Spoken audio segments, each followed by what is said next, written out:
warahmatullahi wabarakatuh. Salam Om Swastiastu, Namo Buddhaya, salam kebajikan dan salam sejahtera untuk kita semua. Perkenalkan, saya Hasna Filza Afifah. Nama saya Ahmad Rizky Nugroho. Saya Akmal Al-Hajjandra.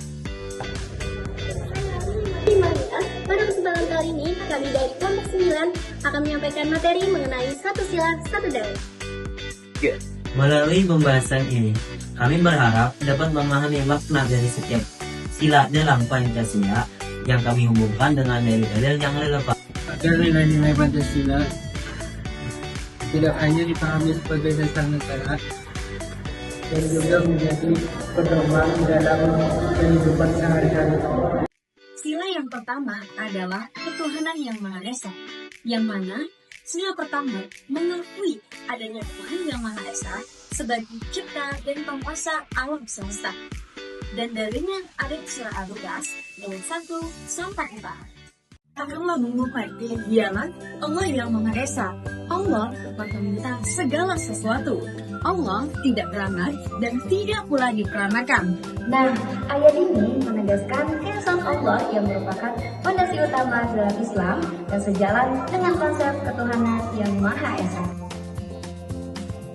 Yang kedua, pada sila yang kedua yaitu kemanusiaan yang adil dan beradab, kita diajarkan untuk saling menghargai dan memperlakukan orang lain dengan adil tanpa membeda-bedakan siapapun, mau dia kaya, miskin, dari suku manapun dan latar belakang apapun, semuanya sama di hadapan kamu. Dan yang sejalan dengan sila kedua ini terdapat dalam surah Al-Hujurat ayat 13 yang artinya, wahai manusia, sungguh kami telah menciptakan kamu dari seorang laki-laki dan seorang perempuan, dan kami jadikan kamu berbangsa-bangsa dan bersuku-suku agar kalian saling mengenal. Tiga, Agama Indonesia sedang mengutamakan persatuan dan kesatuan bangsa di atas kepentingan pribadi atau golongan.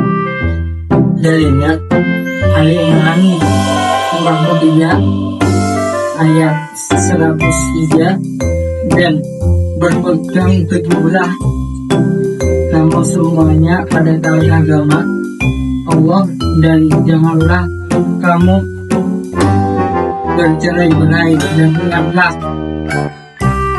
nikmat Allah kepadamu ketika kamu dahulu bermusuhan, lalu Allah mempersatukan hatimu sehingga dengan salinnya kamu menjadi bersaudara, sedangkan ketika itu kamu berada di tepi jurang neraka, lalu Allah menyelamatkan kamu dari sana. Demikianlah Allah menerangkan ayat-ayatnya kepadamu agar datang petunjuk. Ayat ini menyerukan persatuan dari pelanggan pelajar dan mengingatkan umat Islam akan pentingnya menjaga persaudaraan dan kesatuan. Yang keempat, kerakyatan yang dipimpin oleh hikmat kebijaksanaan dalam permusyawaratan perwakilan. Sila ini mengedepankan musyawarah dan kebijaksanaan dalam pengambilan keputusan bersama. Dalilnya, pasal 1 ayat 2 Undang-Undang Dasar 1945 yang berbunyi, kedaulatan berada di tangan rakyat dan dilaksanakan menurut Undang-Undang Dasar. Sila ini menekankan bahwa kekuasaan tertinggi dalam negara berada di rakyat. Dalam setiap pengambilan keputusan harus dilakukan melalui musyawarah yang bijaksana dan memperhatikan kepentingan bersama. Nilai ini mengajarkan kita pentingnya menghargai pendapat orang lain, menerima keputusan bersama, dan mengutamakan persatuan dalam perbedaan. Teman-teman, selanjutnya di sila kelima yaitu keadilan sosial bagi seluruh rakyat Indonesia, yang mana kita diajarkan untuk bersikap adil kepada siapapun tanpa memandang status, jabatan, atau latar belakang.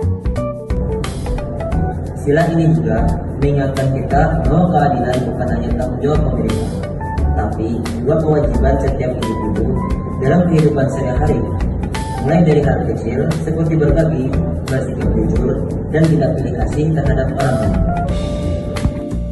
Dalil yang sejalan dengan sila kelima ini surah Al-Maidah ayat 8 yang artinya, wahai orang-orang yang beriman, jadilah kamu penegak keadilan, menjadi saksi karena Allah, walaupun terhadap dirimu sendiri. Ayat ini menegaskan pentingnya menegakkan keadilan, bahkan jika itu menyangkut diri sendiri atau orang terdekat. Jadi makna dari sila kelima ini bukan cuma soal keadilan dalam hukum, tapi juga tentang bagaimana kita menanamkan rasa adil dalam sikap dan tindakan kita sehari-hari supaya tercipta kehidupan yang seimbang dan harmonis untuk semua. Demikianlah penjelasan kami mengenai satu sila satu dalil. Melalui penjelasan ini, semoga kita dapat lebih memahami nilai-nilai Pancasila, bukan hanya sekedar hafalan, melainkan sebagai pedoman hidup yang harus kita terapkan di kehidupan sehari-hari.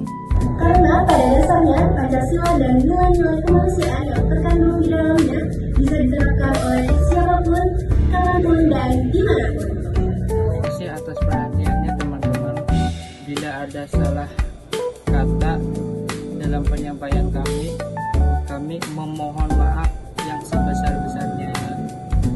Wassalamualaikum warahmatullahi wabarakatuh. Salam Om Swastiastu Namo Buddhaya. Salam kebajikan. dan salam sejahtera untuk kita semua.